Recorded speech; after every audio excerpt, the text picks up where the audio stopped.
Em nome do Pai, do Filho e do Espírito Santo. Amém. Louvado seja o nosso Senhor Jesus Cristo. Querida irmã e irmão, o nosso Evangelho hoje se encontra em Marcos, no capítulo 9, dos versículos 41 a 50. E aqui nós temos uma grande exortação de Jesus, dizendo-nos que nós não devemos escandalizar um destes pequeninos que creem. E o Senhor nos coloca que aqueles que escandalizam, e aqui escândalos, ou seja, aquele que se torna uma pedra de tropeço, uma pedra que faz cair, uma pedra que faz a pessoa ir ao chão se machucar, ou seja, daqui ser uma pedra de tropeço, ser motivo de escândalo, é nós ferirmos a fé daquelas pessoas que são ainda iniciantes na fé, que não têm condições de ver um contra-testemunho, um mau exemplo, porque isso afetaria não apenas a nossa imagem, se nós damos o contra-testemunho, mas, sobretudo, colocaria em risco, em dúvida, a autenticidade da Igreja Católica, como caminho de santidade e de vida eterna.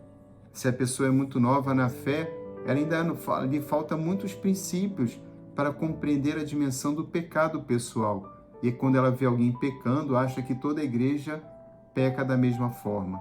Isso é um grande escândalo. As pessoas ainda são muito sensíveis, precisam desenvolver a fé. E devemos dizer que uma pessoa fraca na fé não é necessariamente uma pessoa que apenas se converteu há pouco tempo, há pouco se batizou como adulta.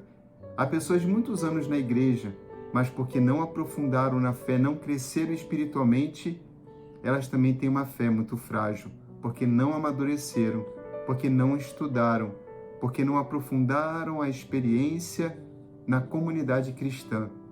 Sendo assim, o perigo do escândalo, nós devemos estender a todas as pessoas, independente do tempo que elas estejam na igreja, porque não devemos nos preocupar em medir a fé, o quanto que a pessoa tem fé ou não para suportar o meu pecado. O que eu devo pensar sempre é se o meu comportamento não será causa de queda para alguém.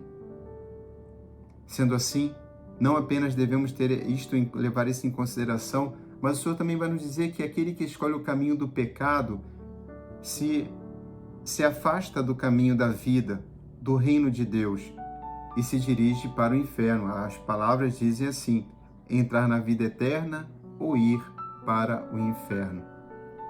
Querido irmão e irmã, então a nossa vida é muito importante, a nossa vida de fé.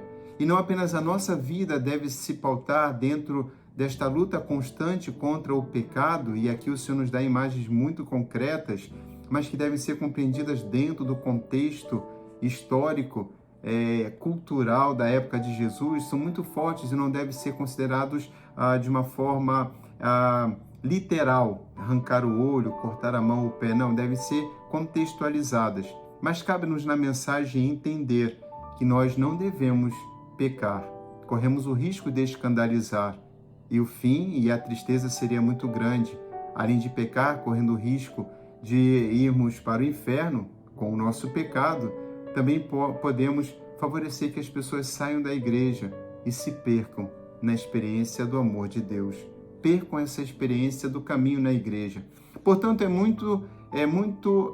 muito atual que todos nós estejamos atentos e, sobretudo, no final do trecho do Evangelho de hoje, o Senhor vai falar sobre o sal. Nós devemos ser sal. Mas o que é ser sal na comunidade cristã, ser sal no mundo? Nós devemos permitir que o Espírito Santo haja em nossas vidas, Ele que nos santifica. É o Espírito Santo que nos concede os dons de santificação, também os dons carismáticos para podermos evangelizar, testemunhar Jesus com força e poder nos nossos ensinamentos, por meio de nossas orações, da nossa ajuda, do nosso trabalho. É também o Espírito Santo que nos concede os frutos. E tudo isso promove na comunidade cristã um grande congraçamento, uma grande reunião e a possibilidade da profundidade da comunhão nossa com Deus e entre nós, irmãos na mesma fé. Portanto, é assim, cheios do Espírito Santo, sendo sal na terra, um sal que dá sabor, um sal que faz vermos o sentido profundo da vida, superarmos as dificuldades, compartilharmos as alegrias, que todos nós somos chamados nessa grande experiência do amor de Deus na vida eclesial, na vida comunitária, na vida de igreja, vivemos em paz com todos os irmãos. E talvez não haja escândalo maior do que nós não promovemos a paz sermos causas de divisão, porque é próprio do diabo dividir. A nós nos cabe unir, sermos capazes de abrir mão para que das coisas que são secundárias e não importantes, para que possamos ficar juntos no amor de Deus, testemunhando a sua presença no mundo. O Senhor esteja convosco. Abençoe-vos o Deus Todo-Poderoso, Pai, Filho e Espírito Santo. Amém.